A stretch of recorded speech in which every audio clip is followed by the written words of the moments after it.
Okay guys, hari ni saya nak tunjuk macam mana kita nak check current leak untuk kenderaan kita. Apa itu current leak? Maknanya bila kita tutup enjin kita dan kita kunci kereta kita dengan alarm sistem, masih ada current yang berjalan, iaitu pada sistem alarm ataupun pada dashcam. Macam kereta saya ni, dia pakai dashcam parking surveillance. Bila kita parking, dia akan record dalam masa 20 minit selepas kita berhenti enjin. Jadi kalau ada hentakan ataupun tiba-tiba dia ada kesan orang nak pecah masuk ke, dia akan record balik lah. Jadi bila saya buka alarm balik, sistem alarm akan berfungsi. So dia akan naik balik dia punya M dekat sini. Bateri saya 13.5 volt, dia punya M 0.14 M. Jadi bila kita buka, automatically dia akan ada arus yang mengalir lah ke dalam kita punya kenderaan. Untuk cara pemasangan dia, dia akan ada bagi 3 kabel. 2 yang hitam, 1 yang merah. So merah kita klaim pada positif dan hitam kita klaim pada negatif. Dan ada lagi satu hitam juga untuk kita select pada bahagian negatif bateri. Yang ini pada bahagian klaim negatif. Okay.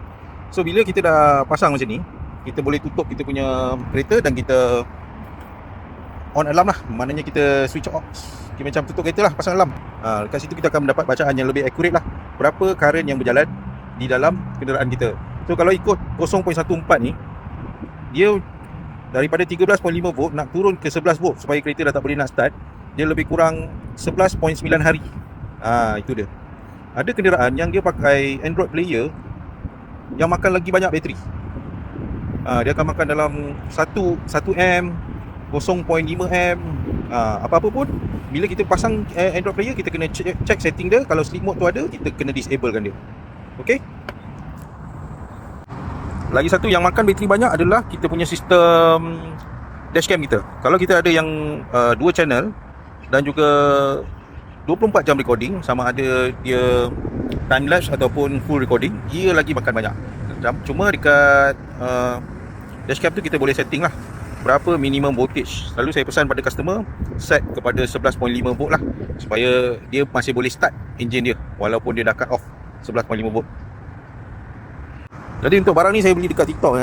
Saya beli kat TikTok je. Sangat berguna lah untuk saya pakai. Sebab kita kita jual bateri. Jadi setiap kereta tu mempunyai PL yang berbeza lah. So kita kena tengok lah dia punya sistem dalaman dia, sama ada makan arus current ke tidak semasa kita parking. Dekat situ kita boleh suggest lah pada customer nak ambil yang berapa AH dan juga berapa lama kena start setiap kali kita parking kereta kan. Ada jenis-jenis customer yang jenis simpan kereta lama. Kat situ kita kena advise dia lah. Okay, terima kasih.